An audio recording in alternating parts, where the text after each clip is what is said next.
छुँदा मेरो देश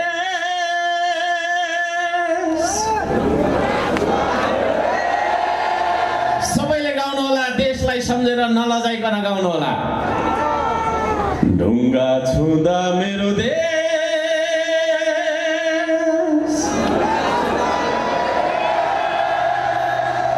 सम्झिरहन्छु सधैँ।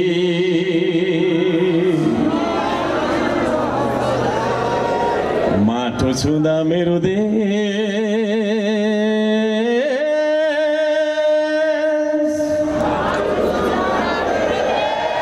सबैले गाउनु होला। सम्झिरहन्छु सधैँ। दिदी बहिनीहरू, हामी सबै मिलेर अब यो देशलाई बनाउनु पर्छ। यो देशलाई बनाउनु मात्रै होइन, यो देशलाई बचाउनु पनि पर्छ। कुरा आउँछ, नेतृत्वलाई थाहा हुनुपर्छ कहाँ म जाने, कुन दिशाबाट जाने, बाटो के हो, गन्तव्य के हो भन्ने थाहा हुनुपर्छ। तर आजसम्म म यो विषयमा ठोकुवा गरेर बहस गर्न तयार छु। यो देशको कोसँग बहस गर्नुपर्ने हो, म 1 वर्ष भन्दा बढी नै समय दिएर पनि म बहस गर्न तयार छु। यो देशमा आजसम्म हामीले चुनेको नेतामा भिजन थिएन। कसरी यो देशको अर्थतन्त्रलाई उठाउने भन्ने बारेमा भिजन थिएन। हामीले कस्ता नेताहरूलाई चुनिरह्यौँ भन्दाखेरि विदेशी प्रभुलाई ढोक्ने, अलिकति अनुदान लिने, ऋण अलिक धेरै लिने, लिएको ऋणले पनि बाटो नबनाउने, घर बनाउने, बरु पुल नबनाउने, आफ्नो तपाईँको छैन होइन सम्पत्ति जोड्ने, यो खालको मान्छेहरूलाई हामीले नेता ठानेर नेता चुनिरह्यौँ। नेतृत्वको नालायकीपनले त्यो कुरा निम्त्यो। तमाम जेनजी युवाले, तमाम तपाईँको छैन जनताले भनेको कुरालाई ठिक तरिकाले सम्बोधन गरेको भए त्यो भदौको 23 गते र 24 गते आउँथ्यो रे यो देशमा? आउँदैन थियो।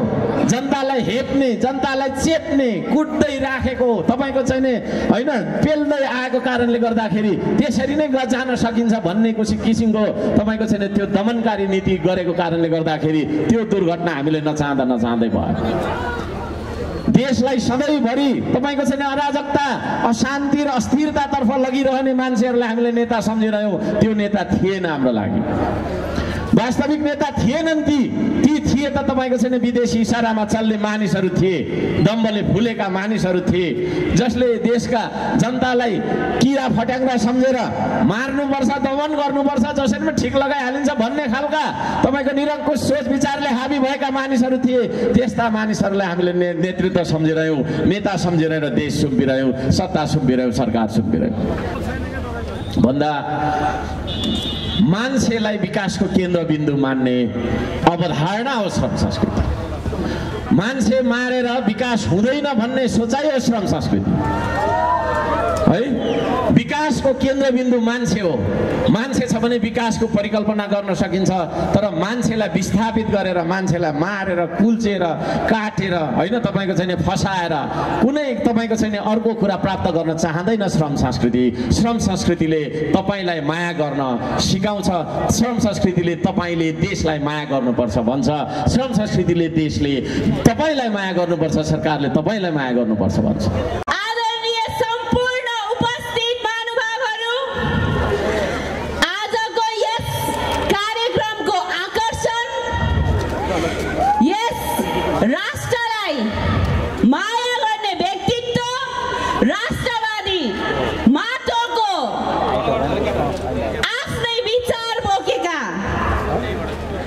आदरणीय यस श्रम संस्कृति पार्टीका केन्द्रीय श्रद्धेय अध्यक्ष श्री हर्क साम्पाङज्यूलाई आफ्नो मन्तव्य राखिदिनु हुनको लागि म यस स्टेजमा आमन्त्रित गर्न चाहन्छु। जय हर्क साम्पाङ, जय माटो, तालीले स्वागत गरौँ उहाँलाई।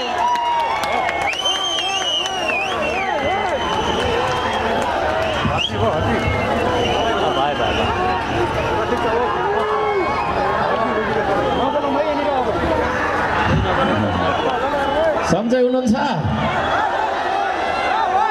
ल धन्यवाद छ।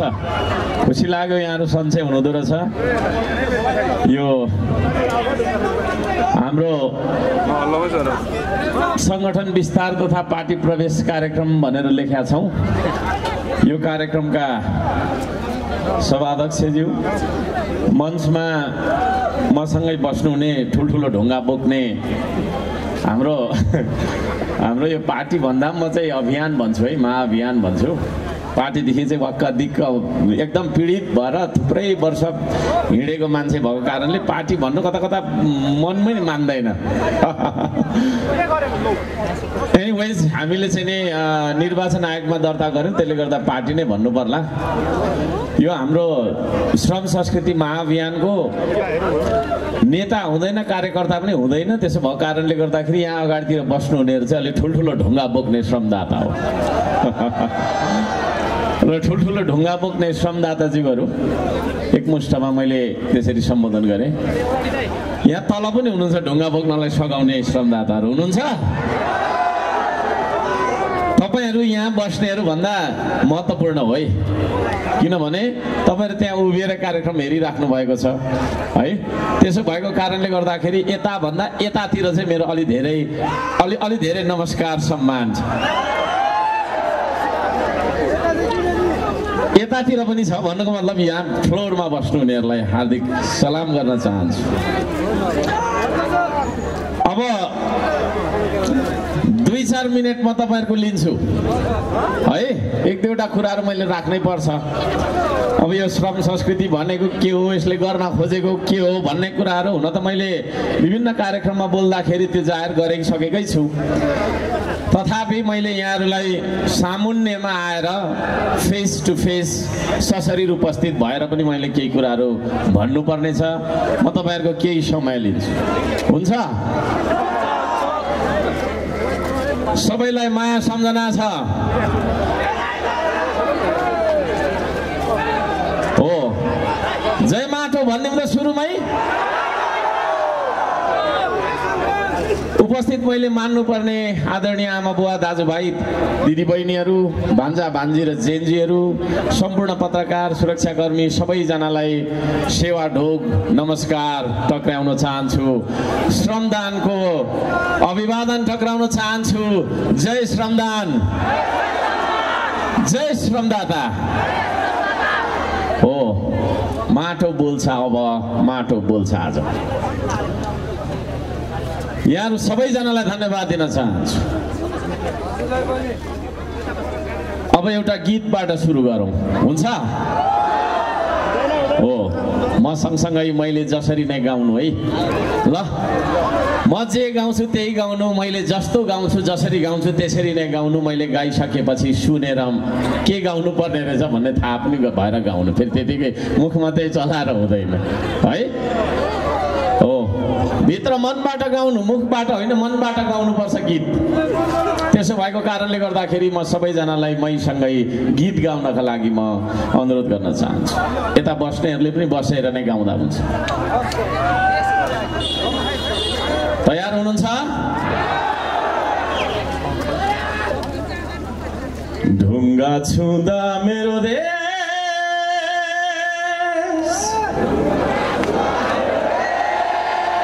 सबैले गाउनु होला। देशलाई सम्झेर नलजाइकन गाउनु होला।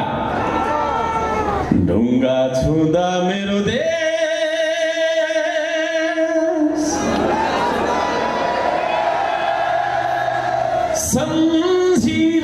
सम्झिरहन्छु सधैँ।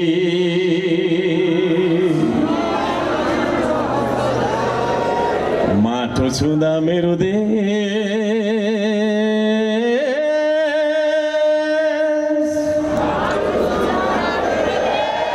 सबैले गाउनु होला। सम्झिरहन्छु सधैँ।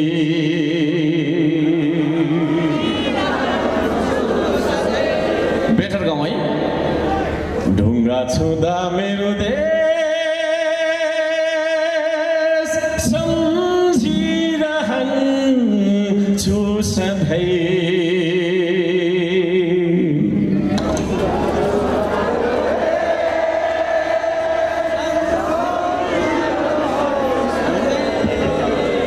माटो छुँदा मेरो देश सम्झिरहन्छु सधैँ।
जब हामी ढुङ्गा छुन्छौँ यो देशको सम्झना आओस् हामीलाई, जब माटो छुन्छौँ यो देशको सम्झना आओस् हामीलाई। पानी छुँदा मेरो देश, हावा छुँदा मेरो देश, हिमाल देख्दा मेरो देश, पहाड देख्दा मेरो देश, यो देशको प्रकृतिहरू हामी देख्दाखेरि पक्कै पनि यो देशलाई हामी सम्झने गरौँ। करिब 1 करोडको संख्यामा हामी विदेशमा छौँ होला यतिखेर। ती सम्पूर्ण प्रवासी नेपाली दाजुभाइ दिदीबहिनीहरूलाई जसले प्रदेशमा दुःख गरेर पैसा पठाइदिइराख्नु भएको छ र त्यसको रेमिटेन्सले हामीले देशलाई चलाएको छौँ भन्ने किसिमले यो देशको सरकार चलिरहेको छ। ती सम्पूर्ण महान प्रदेशीहरूलाई आज सम्झौँ यो भूमिबाट। आज हामी सबैले ती दाजुभाइ दिदीबहिनीहरूलाई सम्झौँ र उहाँहरूलाई पनि पानी छुँदाखेरि यो देशको याद आइरहोस्, हिमाल देख्दाखेरि यो देशको याद आइरहोस्। मलाई लाग्छ प्रत्येक पल त्यो परदेशीले यो देशलाई सम्झिरहेको छ, परदेशीले त यो देशलाई सम्झेको छ, तर यही देशमा बस्ने हामी स्वदेशमै बस्नेहरूले चाहिँ यो देशलाई सम्झेका छौँ कि छैनौँ त? हो। त्यसो भएको कारणले गर्दाखेरि हरेक पल यो माटोलाई यो देशलाई सम्झन सकौँ भन्ने यो गीतबाट हामीले हाम्रो आजको कुरा सुरु गरौँ। यहाँहरू सबैजनालाई धन्यवाद दिन चाहन्छु, हार्दिक सम्मान गर्न चाहन्छु। आदरणीय दाजुभाइ दिदीबहिनीहरू, हामी सबै मिलेर अब यो देशलाई बनाउनु पर्छ। यो देशलाई बनाउनु मात्रै होइन, यो देशलाई बचाउनु पनि पर्छ। आदरणीय दाजुभाइ दिदीबहिनीहरू, यतिखेर देश नेतृत्वविहीन अवस्थामा छ है। सरकार छ कि छैन थाहा छैन। एउटा नागरिकको जीवधनको सुरक्षा छैन। दिन दहाडै हामी कुटिन्छौँ, लुटिन्छौँ, ठगिन्छौँ है। यो देशमा तपाईँको छैन। हिजो मात्रै चितवनमा एउटा प्रतिवेदन मलाई प्राप्त भयो। 74 लाख मान्छे सहकारीकै तपाईँको छैन पीडित भएर सहकारीबाट ठगिएर बसिरहेका छौँ। करोडौँको मानिसहरू, हामी करोडौँको सङ्ख्यामा हामी नेपालहरू ठगिरहेका छौँ। यस्तो ठगिएर बस्नुपर्ने, दबिएर बस्नुपर्ने, रोजगारी नभएको देश, न्याय नभएको देश, कहीँ कतै सुरक्षा नभएको देश, यस्तो देशमा हामी बाँचिरहेका छौँ जुन देशमा आज अभिभावक छैन, नेतृत्व छैन। त्यसो भएको कारणले गर्दाखेरि आदरणीय दाजुभाइ दिदीबहिनीहरू, अब हामी कस्तो नेतृत्व चयन गर्न गइरहेका छौँ भन्ने बारेमा ठुलो बहस छेड्न जरुरी छ। त्यो बहस सुरुवात गरेको छ श्रम संस्कृतिले।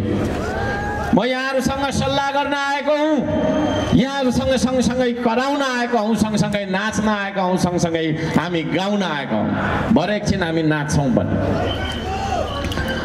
अब यो देशमा कस्तो नेतृत्व हामीलाई खाँचो छ।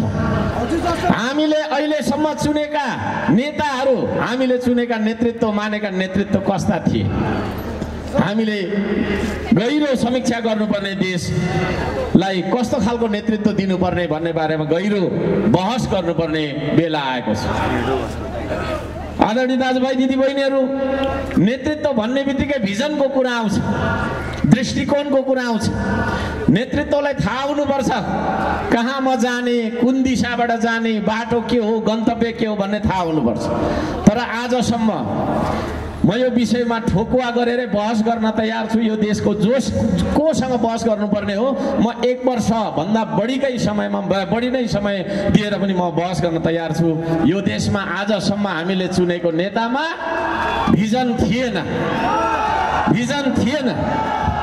कसरी यो देशको अर्थतन्त्रलाई उठाउने भन्ने बारेमा भिजन थिएन। हामीले कस्ता नेताहरूलाई चुनिरह्यौँ भन्दाखेरि विदेशी प्रभुलाई ढोक्ने, अलिकति अनुदान लिने, ऋण अलिक धेरै लिने, लिएको ऋणले पनि बाटो नबनाउने, घर बनाउने, बरु पुल नबनाउने, आफ्नो तपाईँको छैन होइन सम्पत्ति जोड्ने, यो खालको मान्छेहरूलाई हामीले नेता ठानेर नेता चुनिरह्यौँ। अहिलेसम्म यो देशमा कोही त्यस्ता मान्छे तपाईँको छैन नेता हुन लायकका मान्छे मैले चाहिँ देखिनँ। किनभने उनीहरूसँग भिजन छैन। दृष्टिकोण बिनाको नेतालाई हामीले चुनिराखेका कारणले ऊ आफैलाई पनि थाहा थिएन कहाँ जाने भन्ने, देशलाई कहाँ पुर्याउँछ, कहीँ पनि पुर्याउँदैन है। भिजन नभएको नेतालाई समयको महत्त्व हुँदैन। जेसुकै होस् उसलाई टाइम पास गर्नुपर्ने हुन्छ, रमाइलो गर्नुपर्ने हुन्छ। अनि त्यो खालको नेता खुदलाई टाइम पास गर्नुपर्ने खालको अवस्था छ भने उसले युवालाई पनि समयको महत्त्व बुझाउँदैन। आज हामी युवाहरू पनि सबै टाइम पासको खोजीमा छौँ कि छैनौँ? कसो गरेर टाइम पास रमाइलो गरी गर्ने, घुमेर पो गर्ने कि कतै के गर्ने कि केही बन्नु छैन यो देशमा, कसैलाई पनि केही छैन। हाम्रो लक्ष्य किन छैन भन्दाखेरि भिजन भएको नेता छाने पो हुन्छ। भिजन भएको मान्छेलाई, दृष्टिकोण भएको मान्छेलाई यसो गर्नुपर्छ भन्ने तपाईँको चाहिँ प्रष्ट भिजन भएको मान्छेलाई चुने पो हुन्छ। त्यसले गर्दाखेरि हामीले चुनेका नेताहरूमा नेतृत्व थिएन, भिजन थिएन। आदरणीय दाजुभाइ दिदीबहिनीहरू, हामीले गहिरो समीक्षा गर्नुपर्छ। त्यो नेता आकाशबाट तपाईँको छैन वर्षी झरेको असिना थिएन, माटोमा उम्रिएको च्याउ जस्तो थिएन। हामी तपाईँलाई नै चुन्यौँ, त्यस्ता मान्छेहरूलाई चुनिरह्यौँ। अझै पनि हामी कन्फ्युज छौँ जस्तो मलाई लागिरहेको छ। अब पनि हामी कस्तो मान्छेलाई चुन्ने भन्ने बारेमा चाहिँ नि हामीलाई विलम्ब र त्यो तपाईँको दोधार हामीमा छ जस्तो मलाई लाग्छ। हामी त्यस्ता मान्छेहरूलाई चुनिरह्यौँ जुन मान्छेहरूले भ्रष्टाचारमाथि भ्रष्टाचार गरिरहे, व्यथितिमाथि व्यथिति फैलाइरहे, अन्य अत्याचारमाथि अन्य अत्याचार गरिरहे। त्यही तपाईँको चाहिँ अन्य अत्याचारलाई चाहिँ तपाईँको साङ्गठिक रूपमा चाहिँ स्थापित गरेर संस्थागत गर्नतर्फ लागे, तर नेपाली जनताले न्याय पाएन। ती मान्छेहरू जुन मान्छेहरूलाई हामीले नेता सम्झ्यौँ, ती दलहरू जुन दलहरूलाई हामीले हाम्रा चाहिँ मताधिकार दिएर बहुमतमा तपाईँको चाहिँ पुर्याइरह्यौँ, सधैँभरि सत्ता सुम्पिरह्यौँ, ती सत्ता हामीले सुम्पेका मान्छेहरूले हाम्रो देशको सिंहदरबारसम्म जोगाउन सकेन, सर्वोच्च अदालत जोगाउन सकेन, संसद भवन जोगाउन सकेन। यी कुराहरू किन त्यस्तो भयो त भन्दाखेरि नेतृत्वको नालायकीपनले त्यो कुरा निम्त्यो। तमाम जेनजी युवाले, तमाम तपाईँको चाहिँ जनताले भनेको कुरालाई ठिक तरिकाले सम्बोधन गरेको भए त्यो भदौको 23 गते र 24 गते आउँथ्यो रे यो देशमा? आउँदैन थियो। जनतालाई हेप्ने, जनतालाई चेप्ने, कुट्दै राखेको तपाईँको चाहिँ होइन पेल्दै आएको कारणले गर्दाखेरि त्यसरी नै जान सकिन्छ भन्ने किसिमको तपाईँको चाहिँ त्यो दमनकारी नीति गरेको कारणले गर्दाखेरि त्यो दुर्घटना हामीले नचाहँदै भयो। देशलाई सधैँभरि तपाईँको चाहिँ अराजकता, अशान्ति र अस्थिरतातर्फ लगिरहने मान्छेहरूलाई हामीले नेता सम्झिरह्यौँ। त्यो नेता थिएन हाम्रो लागि, वास्तविक नेता थिएनन्। ती थिए त तपाईँको छैन विदेशी इसारामा चल्ने मानिसहरू थिए, दम्बले फुलेका मानिसहरू थिए, जसले देशका जनतालाई किरा फट्याङ्ग्रा सम्झेर मार्नुपर्छ, दमन गर्नुपर्छ, जसरी पनि ठिक लगाइहालिन्छ भन्ने खालका तपाईँको निरङ्कुश सोच विचारले हाबी भएका मानिसहरू थिए। त्यस्ता मानिसहरूलाई हामीले नेतृत्व सम्झिरह्यौँ, नेता सम्झिरहेर देश सुम्पिरह्यौँ, सत्ता सुम्पिरह्यौँ, सरकार सुम्पिरह्यौँ, जसका कारणले गर्दाखेरि हाम्रो चाहिँ तपाईँको छैन जीव धनको आज सुरक्षा हुन सकेको छैन यो देशमा है। यो देशको नेतृत्व जसलाई हामीले चुन्यौं ती चुनेका नेताहरूलाई तपाईको नेतृत्वलाई यो देशको सिमाना कहाँसम्म हो भन्ने थाहा छैन। थाहा छ? सिमानाको रक्षा गर्न नसक्ने, जनताको जीवधन सुरक्षा गर्न नसक्ने, व्यक्तिको तपाईको सम्पत्तिको सुरक्षा गर्न नसक्ने, यो देशमा न्याय स्थापित गर्न नसक्ने, रोजगारी दिन नसक्ने, केही पनि दिन नसक्ने मान्छेहरू नेता हुन लायकका मान्छेहरू रहेछन् त। त्यसो भएको कारणले गर्दाखेरि है यत्रो पेट फुलाएर चिल्लो गाडीमा हिँडेर मात्रै हुँदैन। म भन्न चाहन्छु जनताको दुःखलाई बुझेको मान्छे हुनुपर्छ, जनताको समस्यालाई बुझेको मान्छे हुनुपर्छ, जनताको दुःख र समस्यालाई आफ्नो दुःख र समस्या सम्झिने मान्छे हुनुपर्छ।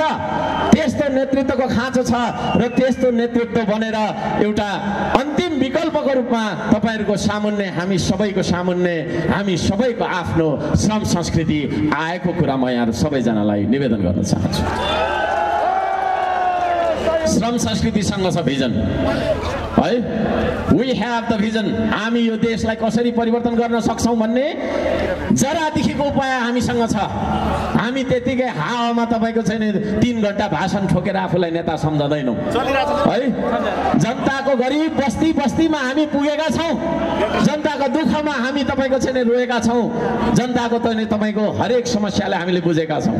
त्यो खालको एउटा छैन एउटा अभियान बनाऊ, एउटा संस्कृति बनाऊ। ल भन्नु छ तपाईलाई मन पर्यो भने पार्टी नै भन्नुस्, ल पार्टी बनाऊ, त्यो आएको छ, त्यो पार्टी तपाईको हो। यो हर्क साम्पाङको एक्लो पेवा केही मान्छेहरुको रहेछ, यसो गएर त्यहाँ सुन्यौ ताली बजा होइन। अब आज यहाँ तपाई जे जति उपस्थित हुनुहुन्छ र मिडिया मार्फत जे जतिले हामीलाई सुनिराख्नु भएको बुझिराख्नु भएको छ, यो सम्पूर्ण नेपालीको संस्कृति हो, साझा संस्कृति हो, श्रम संस्कृति। श्रम संस्कृति जिन्दाबाद। श्रम संस्कृतिले मात्रै तपाईको छैन यो देशको समस्या समाधान गर्न सक्छ। यसको बारेमा म 1 वर्षसम्म बहस गर्न तयार छु, जोसँग कोसँग गर्नुपर्ने, कहाँ गर्नुपर्ने। तर यो कार्यक्रम मार्फत मैले छोटो मात्रमा जानकारी दिन चाहन्छु, छोटो मात्रमा दिन चाहन्छु जानकारी। वास्तवमा यो श्रम संस्कृति के हो? श्रम संस्कृति भन्दा मान्छेलाई विकासको केन्द्रबिन्दु मान्ने अवधारणा हो श्रम संस्कृति। मान्छे मारेर विकास हुँदैन भन्ने सोचाइ हो श्रम संस्कृति है। विकासको केन्द्रबिन्दु मान्छे हो। मान्छे छ भने विकासको परिकल्पना गर्न सकिन्छ। तर मान्छेलाई विस्थापित गरेर, मान्छेलाई मारेर, कुल्चेर, काटेर होइन तपाईको छैन फसाएर कुनै तपाईको छैन अर्को कुरा प्राप्त गर्न चाहँदैन श्रम संस्कृति। श्रम संस्कृतिले तपाईलाई माया गर्न सिकाउँछ। श्रम संस्कृतिले तपाईले देशलाई माया गर्नुपर्छ भन्छ। श्रम संस्कृतिले देशले तपाईलाई माया गर्नुपर्छ, सरकारले तपाईलाई माया गर्नुपर्छ भन्छ। मान्छेलाई केन्द्रबिन्दुमा राखेर बाटो बनाउनु भन्दा एउटा बिग्रेको मान्छेलाई सही मार्गमा देखाउनु ठुलो विकास सम्झने अवधारणा हो श्रम संस्कृति। बाटो चाहिँ ठुलो बनायो, मान्छे चाहिँ सबै स्वार्थी र तपाईको छैन होइन एकदम नराम्रो खराब प्रवृत्तिका भयौँ भने त्यो ठुलो बाटोको कुनै अर्थ हुँदैन। आदरणीय दाजुभाइ दिदीबहिनी, मान्छेलाई परिवर्तन गर्ने संस्कृति हो यो। एउटा अल्छी मान्छेलाई पौरखी बनाउने, डुलेर लखर लखर हिँड्ने मान्छेलाई श्रमसँग जोड्ने संस्कृति हो श्रम संस्कृति। आज तमाम जेनजीले भ्रष्टाचार विरुद्धमा अभियान छेडेको छ, आन्दोलन गरेको छ। ज्यानै कतिले फाल्नु भयो, कतिले तपाईको छैन अझै पनि अङ्गभङ्ग गरेर तपाईको घाइते अवस्थामा अस्पतालमा कठिन दिनहरू बिताइराख्नु भएको छ। जेनजीको एउटा म्यान्डेट के थियो? जेनजीको चाहना के थियो भने यो देशमा भ्रष्टाचार नहोस् भन्ने थियो। तर म यहाँहरू सबैजनालाई भन्न चाहन्छु, सधैँभरि मैले राख्दै गरेको तर्क अलिकति यहाँ दोहोरिन्छ। जब मान्छे काम गरेर खान चाहँदैन, गफ गरेर खाने बन्छ। गफ गरेर खाने मान्छे ठग हो, उसले ठग्न थाल्छ। ठग्ने मान्छेले कर्मचारी बनेर जागिर खायो भने पनि उसले घुस खान्छ, भ्रष्टाचार गर्छ होइन। नेता बनेर चुनिएर गयो, सांसद भयो, मन्त्री भयो भने उसले त देशै बेचेर खाइदिन्छ। त्यसो भएको कारणले गर्दाखेरि गफ गरेर होइन, काम गरेर खानुपर्छ भन्ने संस्कृति हो श्रम संस्कृति। काम कुनै सानो हुँदैन है, काम कुनै पनि सानो हुँदैन है। सरसफाई कर्मीले गर्ने काम पनि प्रधानमन्त्रीले गर्ने काम जतिकै महत्त्वपूर्ण हो भन्छ श्रम संस्कृतिले। म यहाँहरू सबैजनालाई मैले भनिराखेको कुरा यहाँ दोहोऱ्याउन चाहन्छु होइन। यो देशमा श्रम र श्रमिकलाई हेर्ने दृष्टिकोण अत्यन्तै अपमानजनक छ। त्यसो भएको कारणले गर्दाखेरि काम गर्ने मान्छे सानो, काम गर्ने मान्छे महिला फोहोर, किसान फोहोर, मजदुर फोहोर भन्ने खालको समाज अझै बदलिएको छैन। कामीले कमाइदिएको थालमा भात खाने तर त्यही कामीलाई घरभित्र नआइजाए भन्ने समाज अझै किसानले पकाइदिएको उब्जाइदिएको अन्न दिनरात खान्छ तर किसानलाई नै हेला गर्छ कि गर्दैन अझैसम्म हो।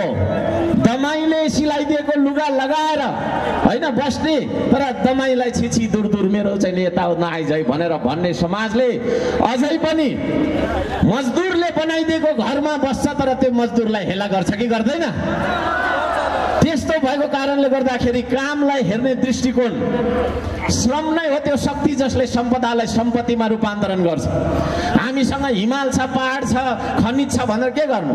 काम गरिने हात बाँधेर बस्यो भने हिमालले के गर्छ र होइन, खनिजले के गर्छ र? त्यो सम्पदालाई सम्पत्तिमा रूपान्तरण गर्नका लागि चाहिने एउटा मानव शक्ति, एउटा मानव प्रयासलाई श्रम भन्छ। त्यही श्रमलाई नै हामीले हेला गरेको कारणले यो देश कहिल्यै पनि उत्पादन र निर्माणमा अघि बढ्न सकेन। कहिले पनि तपाईको अर्थतन्त्र यो देशको दह्रो भएन। यो देशमा हामीले गफ गर्ने मान्छेलाई ठुलो मान्छे सम्झ्यौं। 3 घण्टा कति राम्रो गफ गरेको त ठुलो नेता रहेछ भन्यौं है।